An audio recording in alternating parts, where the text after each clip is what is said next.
Before I start, the Carter children, my wife and I were sitting several rows behind you, and we were praying for you, and I was humbly reminded that it was 18 years ago, almost to the day, that our family sat in that very row and supporting my mom, and it was your dad and his great faith that supported my mom and gave her hope that week. He traveled with us for several days, and we were blessed. So thank you.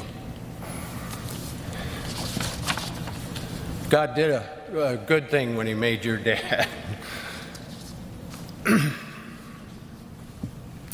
Jack, Chip, Jeff, Amy, Mr. President, Madam Vice President, former presidents, first ladies, members of the House of Representatives and the Senate, justices of the Supreme Court, distinguished guests, ladies and gentlemen. In the twilight of my dad's life, Dad and President Carter spoke by phone, and Dad asked President Carter if he would do a eulogy at Dad's funeral. President Carter graciously agreed, and then he also asked if Dad would deliver a eulogy at President Carter's funeral. Now, Dad was thrilled to agree. After that call, as you can imagine, both of them got off the phone and had a pretty good chuckle, considering which one of them would return in person to deliver that second eulogy. As you know, Dad died in 2006, and President Carter's eulogy continues to bring comfort, smile, laughter, joy, pride to our family.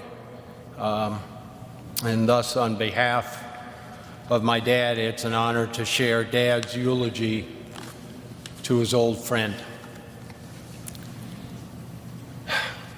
I can just see my dad getting his yellow legal pad out with his pen and writing this for his beloved friend. By fate of a brief season, Jimmy Carter and I were rivals. But for the many wonderful years that followed, friendship bonded us as no two presidents since John Adams and Thomas Jefferson. It is said that President Adams' last words were, "Thomas Jefferson still survives." Now, since Jimmy has a good decade on me, I'm hedging my bets by entrusting my remembrances of Jimmy to my son, Steve. According to a map, it's a long way between Grand Rapids, Michigan, and Plains, Georgia. But distances have a way of vanishing when measured in values rather than miles. And it was because of our shared values that Jimmy and I respected each other as adversaries, even before we cherished one another as dear friends. Now, this is not to say that Jimmy never got under my skin, but has there ever been a group of politicians that didn't do that to one another? During our 1976 contest, Jimmy knew my political vulnerabilities, and he successfully pointed them out. Now, I didn't like it, but little could I know that the outcome of that 1976 election would bring about one of my deepest and most enduring friendships. In the summer of 1981, the two of us found ourselves together again, this time aboard Air Force One, bound for the funeral of the great peacemaker Anwar Sadat. There's an old line to the effect that 2 presidents in a room is one too many. Frankly, I wondered how awkward that long flight might be to Cairo, and it was a long flight, but the return trip was not nearly long enough, for it was somewhere over the Atlantic that Jimmy and I forged a friendship that transcends politics. We immediately decided to exercise one of the privileges of a former president, forgetting that either one of us had ever said any harsh words about the other one in the heat of battle.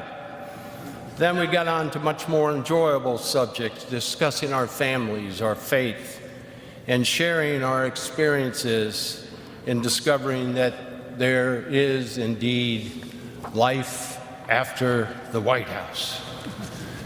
We commiserated over the high cost of building presidential libraries and the even more regrettable fact that most of that fundraising for these otherwise admirable institutions fell to us personally. On the spot, we agreed to participate in programs at each other's library, beginning with a series of conferences on arms control. And if that wasn't newsworthy enough, we told reporters on the plane that a lasting Middle East peace would require the United States to make tough decisions, like confronting the Palestinian issue directly, thereby building on the work to which President Sadat had literally given his life. It was the first time, but by no means the last time, that our unlikely partnership ruffled feathers in the Washington establishment. Now, honesty and truth-telling were synonymous with the name Jimmy Carter. Yeah. Those traits were instilled in him by his loving parents, Lillian and Earl Carter, and the strength of his honesty was reinforced by his upbringing in the rural South, poised on the brink of social transformation. He displayed that honesty throughout his life as a naval officer, state legislator, governor, president, and world leader. For Jimmy Carter, honesty was not an aspirational goal, it was part of his very soul. Now, I think Jimmy wrote more books than any former president. Once asked if he really enjoyed writing, he replied with that familiar twinkle in his eye, "It beats picking cotton." But I think he enjoyed writing for another reason. As an author, he was under no pressure to tailor his opinions to some political constituency or potential contributor. Now, both of us had experienced the harsh reality that defeat at the polls can be painful, but we also came to know a more important consequence. Political defeat and writing can also be liberating. If it frees you to discuss topics that aren't necessarily consistent with short-term political popularity. Now, Jimmy learned early on that it was not enough merely to bear witness in a pew on a Sunday morning. Inspired by his faith, he pursued brotherhood across boundaries of nationhood, across boundaries of tradition, across boundaries of caste. In America's urban neighborhoods and in rural villages around the world, he reminded us that Christ had been a carpenter. And in third world villages, he successfully campaigned not for votes, but for the eradication of diseases that shame the developed world as they ravage the undeveloped one. Now, of course, not all of Jimmy's time was spent building houses, eradicating disease, brokering ceasefires, monitoring elections. While Jimmy is probably the only former president to conduct a weekly Bible class, I know for certain he is the only former president to perform a duet of On the Road Again with Willie Nelson. Georgia wasn't just on Jimmy's mind, it was in his blood. However far he traveled, he never forgot where he came home to, or where now, in the end, he would finally come home to.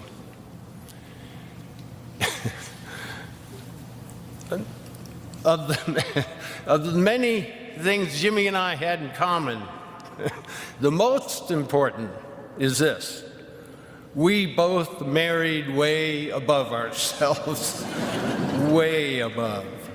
With Jimmy, every step of the way was his first lady from Plains. In a life rich with blessings, none was greater for Jimmy than the love he shared with Rosalind and the love the two of them shared with their children, grandchildren, great-grandchildren.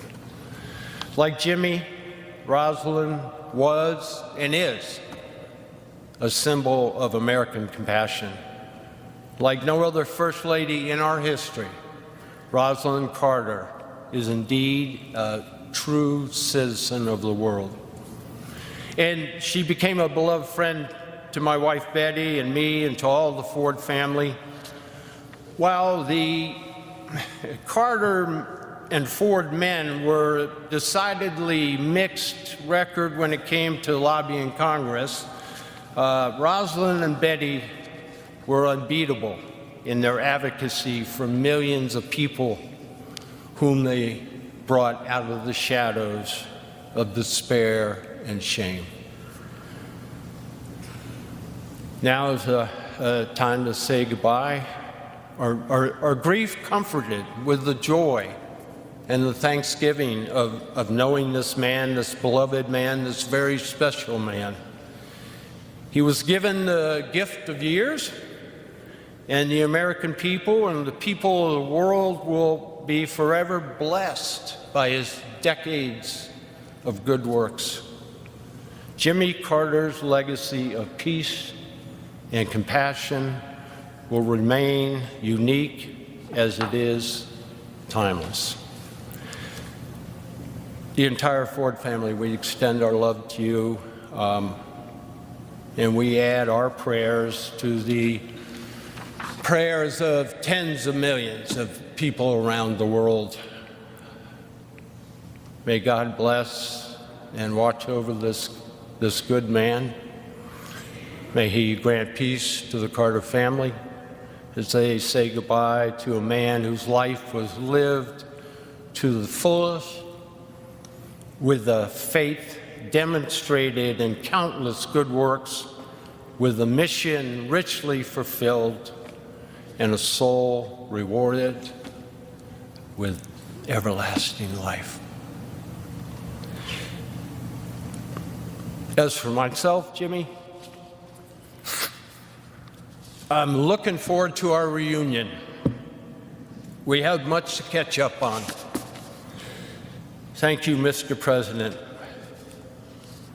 Welcome home, old friend.